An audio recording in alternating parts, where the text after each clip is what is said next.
Sige, isara ninyo lahat ng pasugalan at iligal ang negosyo. At sino ka para ipasara ang negosyo ko, ha? Baka hindi mo kilala kung sino itong kaharap mo. Ako ang hari sa lugar na ito. Kaya teritoryo ko ito. Ang kapal ng mukha mo. Anong karapatan mo para angkinin ang pag-aari ko? Umalis ka ngayon din sa teritoryo ko. Ganon.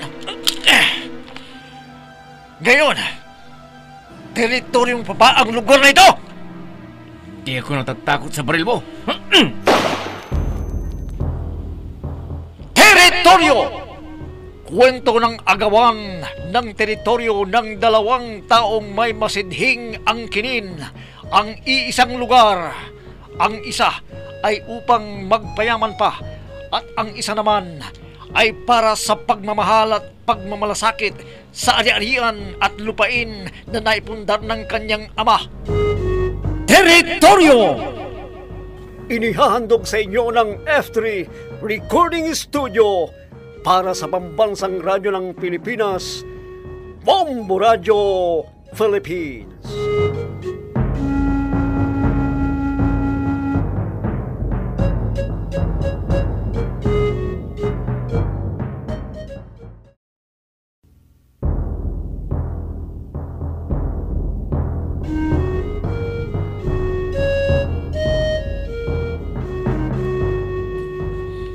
At ngayon mga kaibigan, narito ang pagpapatuloy ng ating dulang pinamagatang Teritoryo! Bakit ngayon ka lang dumating? Kinausap ko pa kasi ng masinsinan si Marby dahil kamuntik madukutan at sinaktan pa siya ng mandurukot. Ano? Oo, kuya. Kaya kinausap ko ng masinsinan para hindi na maulit ang nangyari kanina. Masarap magkaroon ng anak na babae, kaya lang may kaakibat na pangamba kung minsan. Bakit mo naman nasabi yan? Mahirap din kasi kung minsan na babae ang anak dahil lagi ka na lamang mag-aalala lalo na pag ginabi. At least alam mong babae ang anak mo. Ako, nagkaroon nga ako ng anak na lalaki. Pero bakla naman. Kuya, hindi ginusto ng anak mo na maging gano'n ang kanyang damdamin. Kaya patawarin mo na siya. Ipakita muna niya sa akin na willing siyang magpakalalaki. Baka sakaling mapatawad ko siya. Kuya!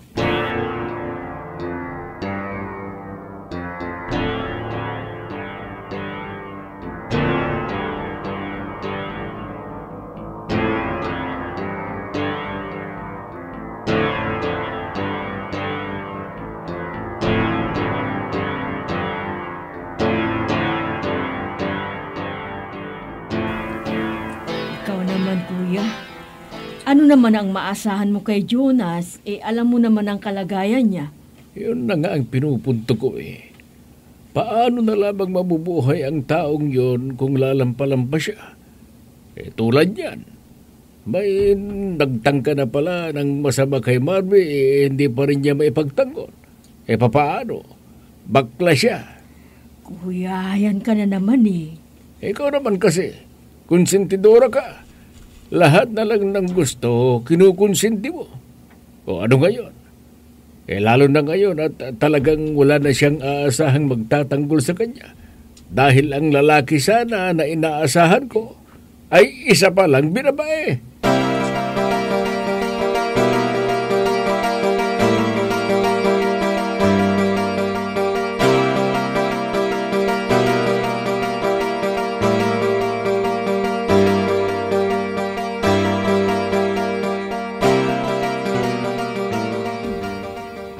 Hindi naman siguro kuya at hindi porke binabae yung anak mo hindi na niya kayang maipagtanggol ang sarili.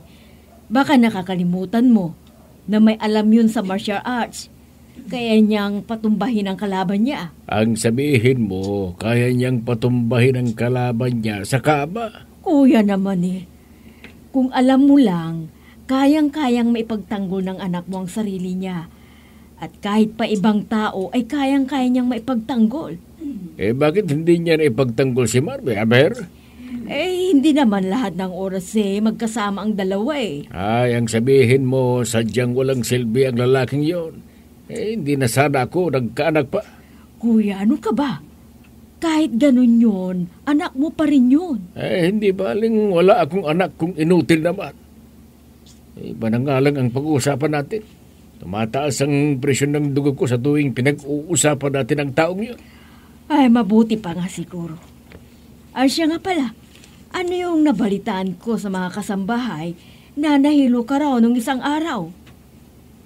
Saan mo naman nahagilap ang chismis na yan? Kuya, kapatid mo ko. Obligasyon ko ang alagaan ka, kaya't huwag mong masamahin kung nagtatanong-tanong ako tungkol sa nangyayari sa'yo araw-araw. Wala yun. Huwag mo nang pansinin. Pero totoo ba? Naging sunod-sunod kasi ang buwet ko nitong mga nakarang araw. Siguro bumaba ang presyon ng dugo ko. Kuya, hindi ka kaagad mahilo ng dahil lamang sa sunod-sunod na puyat mo. Baka kung ano na yan, ha? Wala ito. Napuyat lang ako ng sunod-sunod na gabi, kaya ako nahilo.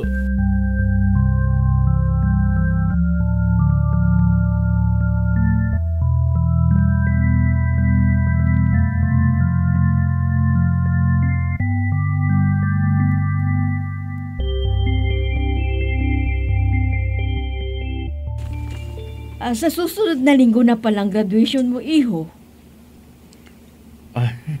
Oo nga po, tita At yun ay utang na loob kong tatanawin habang ako ay nabubuhay. Dahil sa inyo, ay natupad ang pangarap ko. Matalino ka, iho.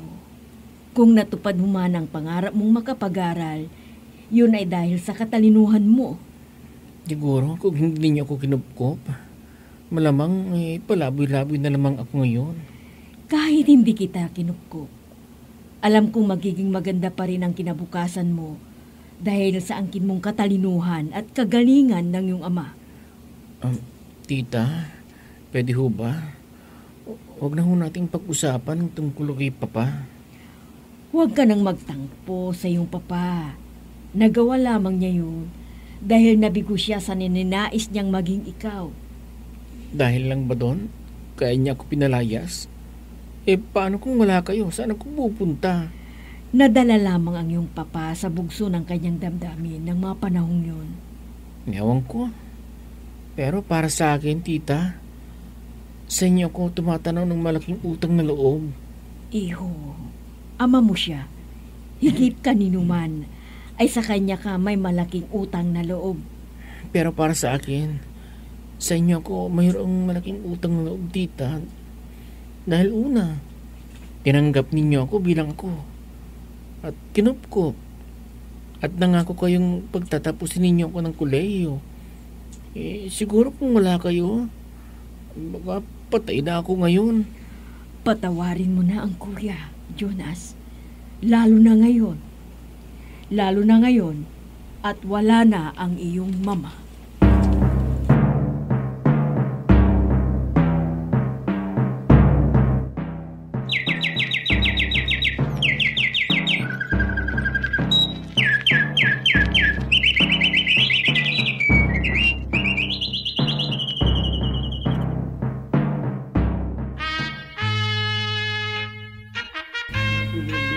Binabati kita, iho, at malwalhati kang nakatapos sa iyong pag-aaral.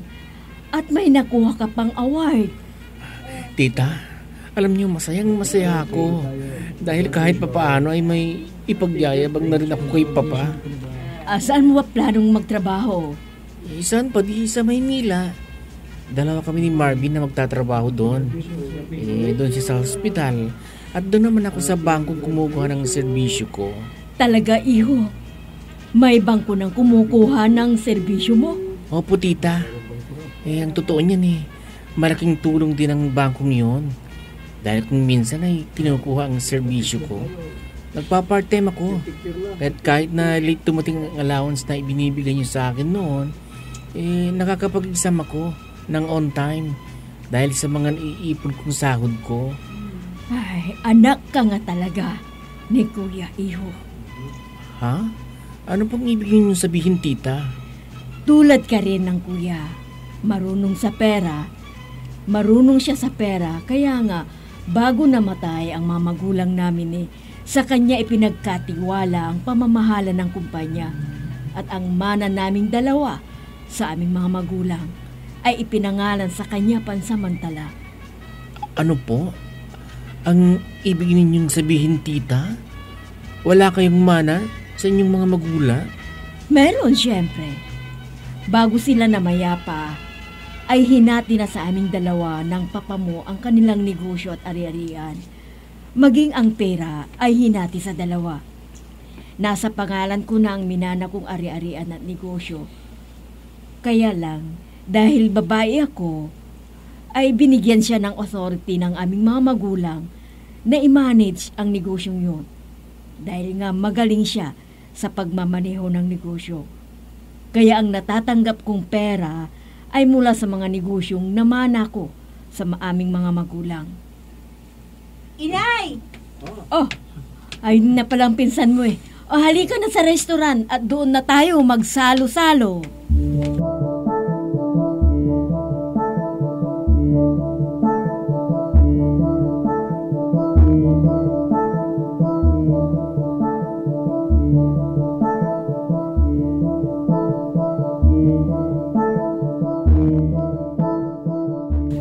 O inay, akala ko ba tatlo tayo? Nasaan si Jonas? Ayun siya lumapit siya sa counter at binibigay ang order nating pagkain. Ganun ba inay? Binabati ko kayong dalawa at malwalhati kayong nakapagtapos ng inyong pag-aaral.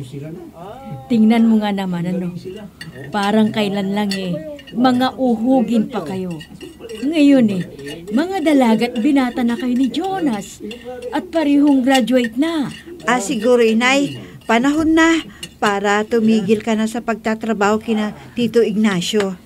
Anong ibig mong sabihin, anak? Huwag na kayong pumunta dun sa malaking bahay. Iha, huwag mo naman akong pagbawalang pumunta doon. Mas bata ako sa kanya, kaya may lakas akong pagsilbihan siya. Kahit yun lang ang maikukontribute ko sa serbisyo niya sa ating pamilya. Inay, hindi niyo obligasyon ang tito ko. Hindi ko nga obligasyon ang tito mo. Kaya lang, kailangan ng tito mo ang kasakasama sa malaking bahay. Kawawa naman ang tito mo. Dahil siya ang namamahala ng negosyo. Inay, may Diego naman siyang kasakasama doon, hindi ba? Hanggang ngayon pa ba'y nagtatampo ka pa rin sa tito mo? Dahil sa pagsaselos mo sa Diego na yon? Hindi naman sa nagsiselos ako sa kanya. Kaya lang, hindi niya kasi binibigyan ng kahalagahan ang pagmamalasakit ko sa kanya. Mas pinapaboran pa niya ang Diego na yon kaysa sa akin na pamangkin niya, inay.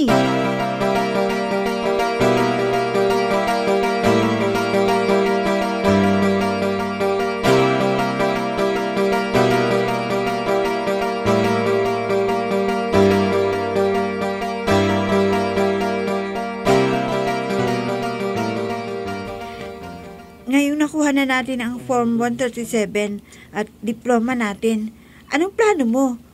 Luluwas ka na ba ng Maynila, ha? Oo naman. Ikaw lang naman hinihintay ko ako kahit anong oras at araw, pwede nang lumuwas ng Maynila dahil naghihintay na sa akin yung bangko na pagtatrabahuan ko. Kailan mo ba planong lumuwas? Ayoko namang lumuwas ng mag-isa nang hindi ka kasama, no? Hindi ko ba natatanggap doon sa pinag-applyan ng klinika? Hindi pa nga Ikaw naman kasi. Sinabi na sa'yo doon ka na lang sa magiging katabing hospital ng bangko na pagtatrabahuan ko. Ayaw mo nun, magkalapit labang tayo ng pinagtatrabahuan. Ayoko nga magtrabaho doon dahil amoy gamot. Siyempre, natural na amoy gamot. Nakakita ka na ba ng hospital na walang gamot? May mga hospital namang hindi amoy gamot Meron nga, kaso bibihira ang ospital na hindi ka makakaamoy ng gamot. Kumukuha ka pa ng kursong nursing. Tapos ayaw mo naman palang amoy yung gamot. Ano kaya yun? Hindi naman ako ang may gustong kumuha, no? Kundi si inay. Sandali lang, ha? Nagre-ring ang cellphone ko. Hello? Ano? Nahilo si Itay? Oo. Tatawagan ko si inanay ngayon din.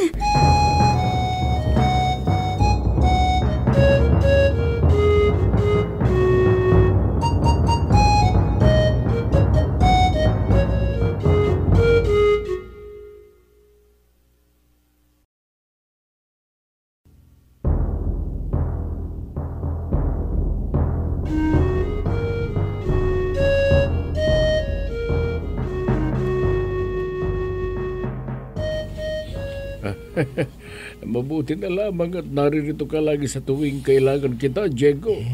Ang totoo niyan, sir, may trabaho ako ngayon eh. Pero dahil sa malakas kayo sa akin, kaya pinagpaliban ko muna. Dahil isang karangalan no, mapagsilbihan kayo.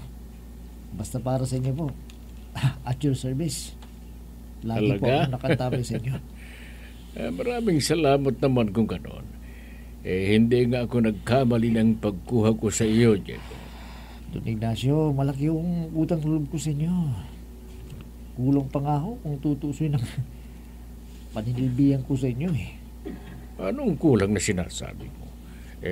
Labis-labis na nga ang serbisyo na binibigay mo sa akin eh.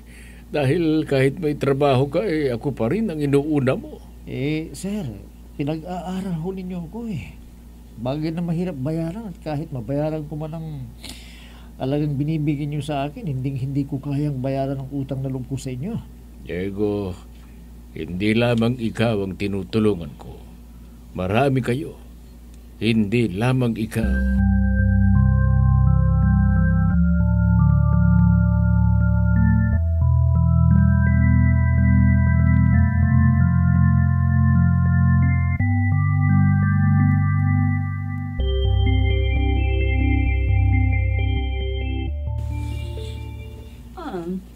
Suki, ito na ang merienda mo.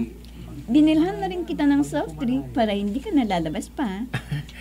Nakakaya naman sa'yo. Ikaw pang bumili ng iinumin ko.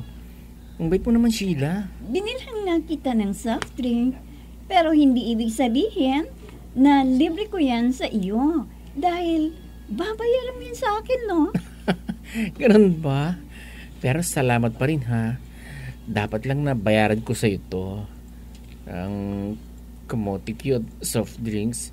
Pero ang pagod mo na bumili ng soft drinks ay nagpapakita ang kabaitan mo. Siyempre naman, para hindi ka nabibili sa iba. Suki na kita, kaya hindi ka nabibili pa sa iba.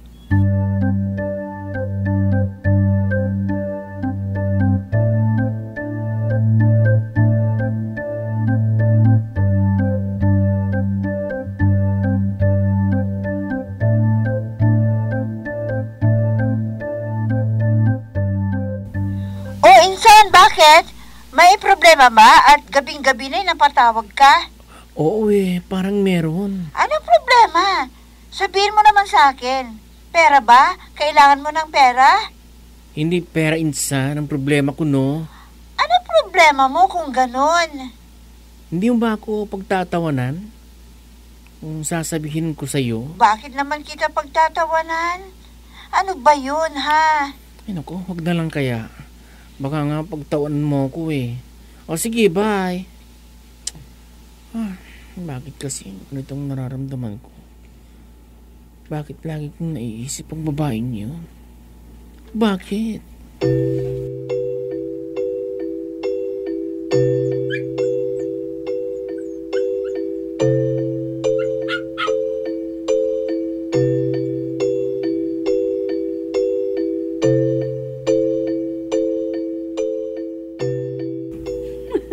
Talaga, anak?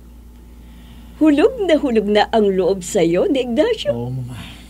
At hindi magtatagal, makukuha ko ng tiwala niya sa akin. Pagigihan mang ginagawa mo, anak. Sa loob ng 4 na taong panidirahan mong kasama niya, napanatili mong malinis ang record mo sa kanya, ay malaking bagay yon.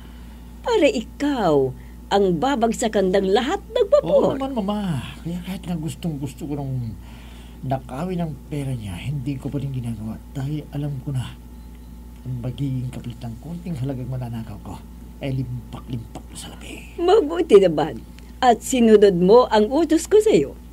Kailangan magmukha kang mabuting tao sa kanyang paningin para kahit anong panidira ang gagawin ng kanyang anak o ng pamangkin niya ay hindi siya madiniwala. Iisipin lamang ni Ignacio na nagseselos lamang sila sa iyo dahil sa kabutihang ipinakikita mo sa kanya.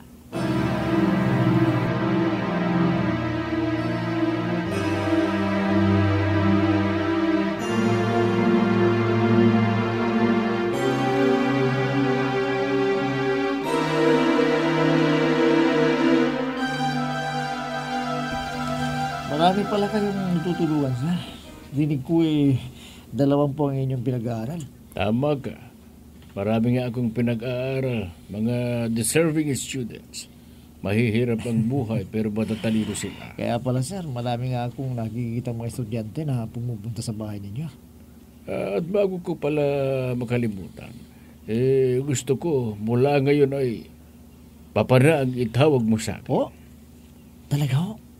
Hindi kaya nabibigla naman kayo? Yung anak niyo baka kung anong gawin niya sa akin, sir. Wala na akong anak.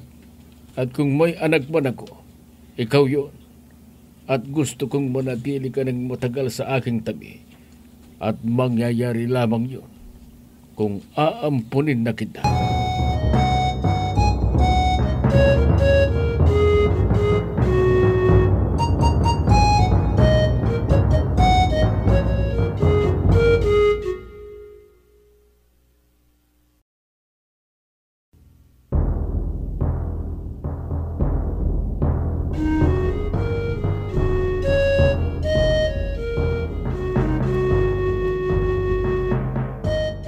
Ano ang mangyayari ngayong gustong ampunin ni Don Ignacio si Diego? Mga kaibigan, huwag ninyong kaligtaang subaybayan ang pagpapatuloy ng ating dulang pinamagatang Teritoryo!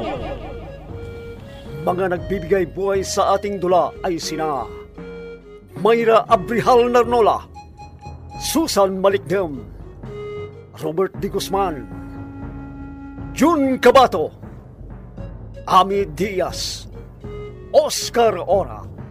Technical supervision at sa musika ni Oscar Ora. Nilapatan ng tunog ng inyong lingkod. Mula sa panulat ni Andrea Solar at sa direksyon ni Jun Cabato. Teritoryo! Inihahandog sa inyo ng F3 Recording Studio para sa Pambansang Radyo ng Pilipinas, Bombo Radio Philippines.